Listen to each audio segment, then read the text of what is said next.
Hello students, welcome to Iqra online tutorial. Student, आज हम लोग स्टार्ट करेंगे सीबीएसई क्लास 10 साइंस का chapter number 1 chemical reactions and equations का वीडियो का पार्ट 2। स्टूडेंट, आज के लेक्चर में हम लोग देखेंगे मैटर क्या होते हैं और मैटर में होने वाले चेंजेस कौन कौन से हैं, जिसमें हम लोग देखेंगे फिजिकल चेंज के बारे में और केमिकल चेंज के बारे में, ठीक है।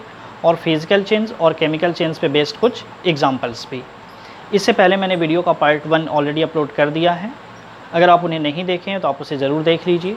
वीडियो के पार्ट 1 में मैंने केमिस्ट्री के कुछ बेसिक्स पॉइंट को क्लियर कराया है, जो कि आपके आने वाले लेक्चर्स के लिए बहुत ज़्यादा हेल्पफुल होगा, तो आप उसे ज़रूर देख लें। उस वीडियो का लिंक मैं इस वीडियो के डिस्क्रिप्शन बॉक्स में दे दूँगा। तो चलिए आज का लेक्चर हम लोग शुरू करते हैं।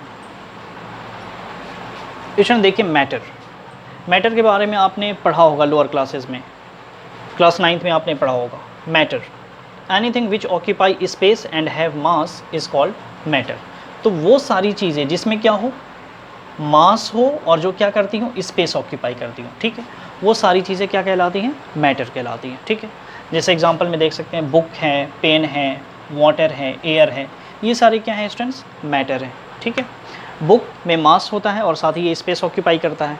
पेन में भी मास होता है और ये स्पेस ऑक्यूपाई करता है। वाटर है, वाटर में भी क्या होता है, मास होता है और साथ साथ ये स्पेस ऑक्यूपाई करता है, ठीक है। तो ये सारे मैटर हैं। एयर में भी मास होता है और साथ साथ ये स्पेस ऑक्यूपाई करता है, ठीक है। तो एयर भी क्या है, हमारा मैटर है। जब हम एयर को बैलून के अंदर भरते हैं तो बैलून का साइज़ क्या होता है, इंक्रीज़ करता है। तो एयर अंदर जाने के कारण बैलून का साइज़ इंक्रीज़ होना मीन्स कि एयर जब बैलून के अंदर जाता है तो वो बैलून के अंदर स्पेस ऑक्यूपाई करता है, ठीक। तो चूँकि एयर बैलून के अंदर स्पेस ऑक्यूपाई कर रहा है, इसलिए हम कह सकते हैं कि एयर क्या है, एक मैटर है, ठीक है ना। अब देखते हैं changes in matter.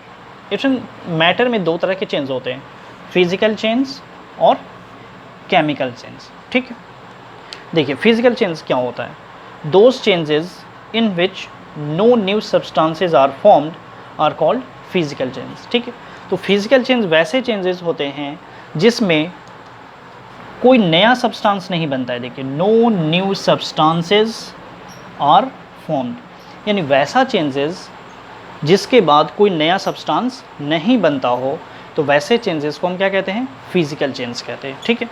Physical change के बारे में एक और इम्पॉर्टेंट पॉइंट आपको क्या ध्यान रखना है कि फिजिकल चेंजेस आर रिवर्सिबल, ठीक है। तो फिजिकल चेंज क्या होते हैं, रिवर्सिबल होते हैं। यानी इसमें दो पॉइंट्स आपको ध्यान रखना है, एक क्या, no new substances are formed, कोई नया सब्सटेंस नहीं बनेगा, और दूसरी चीज़ क्या कि ये रिवर्सिबल होता है, ठीक। चलिए जैसे देखते हैं एग्जांपल में, मेल्टिंग ऑफ आइस। देखिए, अगर सपोज़ यहाँ पे आइस है, ठीक है, और जब हम आइस को हीट करेंगे थोड़ा सा, तो ये क्या होगा, ये मेल्ट करेगा, और मेल्ट करने के बाद ये बन जाएगा वाटर, ठीक है स्टूडेंट्स।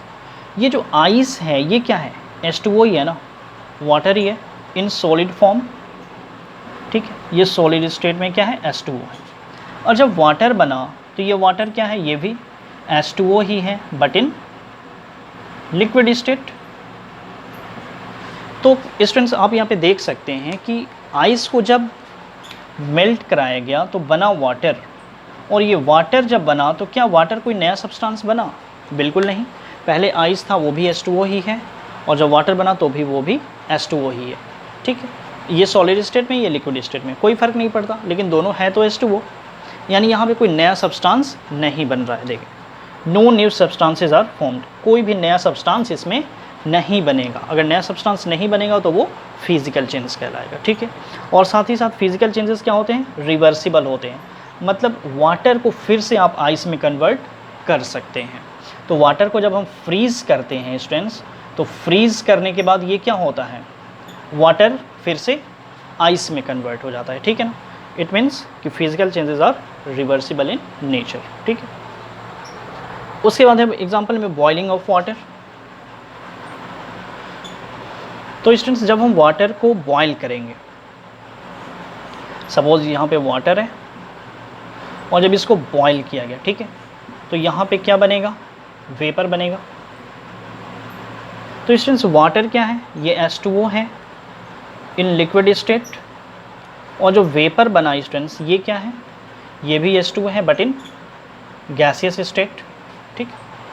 तो दोनों तो H2O ही है, तो यहाँ पे भी कोई नया सब्सटेंस का फॉर्मेशन नहीं हो रहा है, बॉइलिंग के बाद कोई नया सब्सटेंस नहीं बन रहा है। तो अगर नया सब्सटेंस नहीं बन रहा है तो ये चेंज कैसा कहलाएगा? फिजिकल चेंज कहलाएगा, ठीक। और वापस से हम फिर से वेपर को क्या वाटर में कन्वर्ट कर सकते हैं। जब वेपर कंडेंस करेगा, जब वेपर ठंडा होगा तो वो क्या बन जाएगा? फिर से वो वाटर बन जाएगा। तो यहाँ पे ये क्या है? ये प्रोसेस रिवर्सिबल हो रहा है, ठीक है। तो इसको हम क्या कहेंगे? इसको हम फिजिकल चेंज कहेंगे। Clear? Dissolving sugar in water.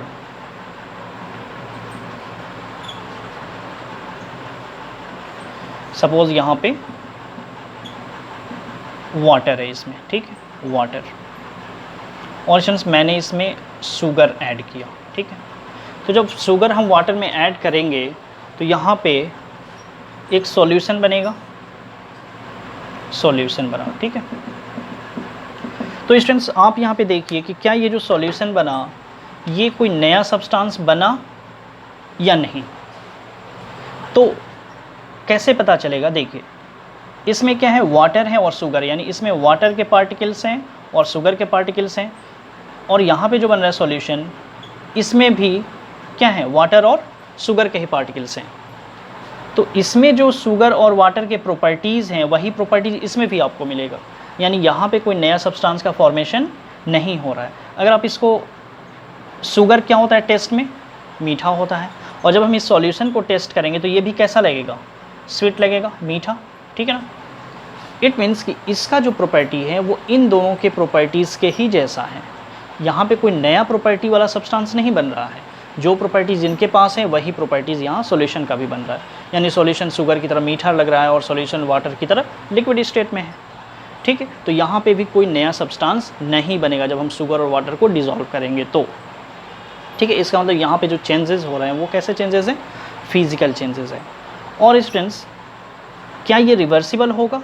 तो जब हम इस सॉल्यूशन को हीट करेंगे तो इस सॉल्यूशन में जो वाटर है वो वेपर बन करके बाहर आ जाएगा, और इसमें जो शुगर है वो शुगर क्रिस्टल के रूप में बच जाएगा। तो इस तरह से हम वेपर को और फिर से शुगर को अलग अलग कर सकते हैं। वेपर को फिर से हम कंडेंस करेंगे तो वाटर बन जाएगा, यानी इसको फिर से हम वाटर और शुगर में कन्वर्ट कर सकते हैं, ठीक है फ्रेंड्स। तो शुगर और वाटर का जो डिज़ोल्यूशन है, डिज़ोल्व करना है, वो क्या है? एक फिज़िकल चेंज है, ठीक है ना। चलिए तो अब हम वो देखते हैं केमिकल चेंज।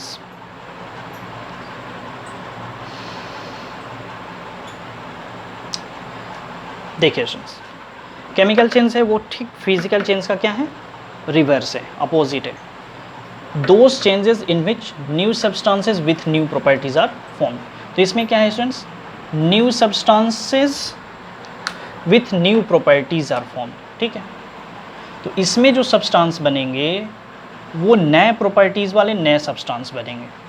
तो अगर चेंजेस होने के बाद नए प्रॉपर्टीज़ वाले नए सब्सटेंसेस बन रहे हैं तो वैसे चेंजेस को हम केमिकल चेंजेस कहेंगे, ठीक है।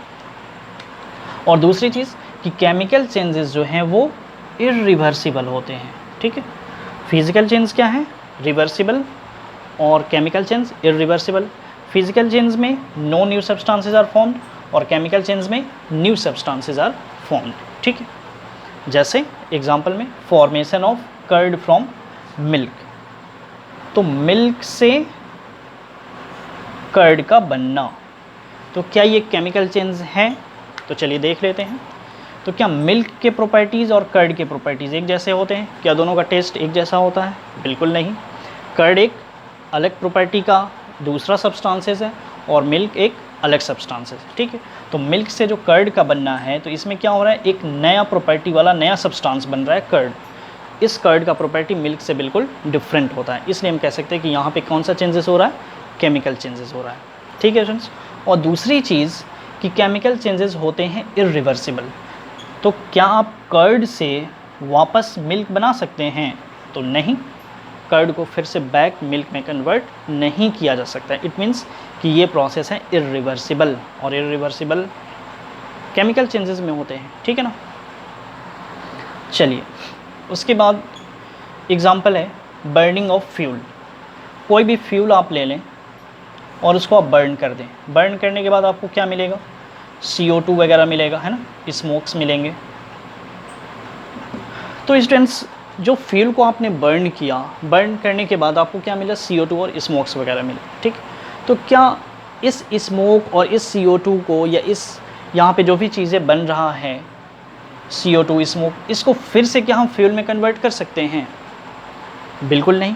CO2 और स्मोक को मिला करके फिर से हम फ्यूल नहीं बना सकते। यानी यहाँ पे जो चेंजेस हो रहे हैं, फ्यूल का बर्न होना, वो क्या है, केमिकल चेंज है ना, केमिकल चेंज है, इसीलिए इसको हम फिर से बैक वापस नहीं कर सकते हैं, ठीक है ना। यानी यहाँ पे जो प्रोसेस है इरिवर्सिबल है, और इरिवर्सिबल है मतलब यहाँ पे जो चेंजेस हो रहे हैं वो केमिकल चेंजेस हो रहे हैं, ठीक है। और दूसरी चीज़ कि यहाँ पे फ्यूल का जो प्रॉपर्टी है वो CO2 और स्मोक के प्रॉपर्टी से बिल्कुल डिफरेंट होता है, ठीक है। फ्यूल जल सकता है लेकिन CO2 और स्मोक को हम फिर से जला नहीं सकते हैं। इट मीन्स कि यहाँ पे नए सब्सटेंसेस बन रहे हैं और ये कुछ अलग सब्सटेंसेस, यानी दोनों डिफरेंट प्रॉपर्टीज़ के सब्सटेंसेस हैं। तो जब डिफरेंट के सब प्रॉपर्टीज़ वाले सब्सटेंसेस यहाँ पे बन रहे हैं तो इट मीन्स ये केमिकल चेंज हो रहा है यहाँ पे, ठीक है ना। इसके बाद स्टूडेंट है example rusting of iron. Rusting of iron students क्या होता है कि जब हम आयरन को ओपन एटमॉस्फेयर में छोड़ देते हैं तो ये आयरन एयर से और मॉइस्चर से रिएक्शन करके अपने सरफेस पे आयरन ऑक्साइड का एक लेयर बना लेता है, जिसको हम कहते हैं रस्ट, ठीक है स्टूडेंट्स। आयरन ऑक्साइड Fe2O3 का ये एक अपने ऊपर एक लेयर बना लेता है, ठीक है, जिसको हम रस्ट कहते हैं। तो स्टूडेंट ये जो पहले से आयरन था और ये जो आयरन ऑक्साइड यहाँ पे बन रहा है, ये दोनों क्या है, बिल्कुल डिफरेंट प्रॉपर्टीज़ हैं। आयरन अलग है और आयरन ऑक्साइड क्या है, एक डिफरेंट प्रॉपर्टी वाला सब्सटेंस है। तो यहाँ पे रस्टिंग के बाद क्या बन रहा है, एक नया प्रॉपर्टी वाला सब्सटेंस बन रहा है, इसलिए यहाँ पे कौन सा चेंजेस हो रहा है, केमिकल चेंज हो रहा है। और फिर से हम इस रस्ट को, आयरन ऑक्साइड को फिर से हम आयरन में कन्वर्ट नहीं कर सकते। एक बार जो आयरन में रस्टिंग आ गया, फिर से उस रस्ट को हम आयरन में कन्वर्ट नहीं कर सकते, ठीक है। तो ये भी चेंजेस कैसा है, फिजिकल चेंज है। अगला है डाइजेशन ऑफ फूड।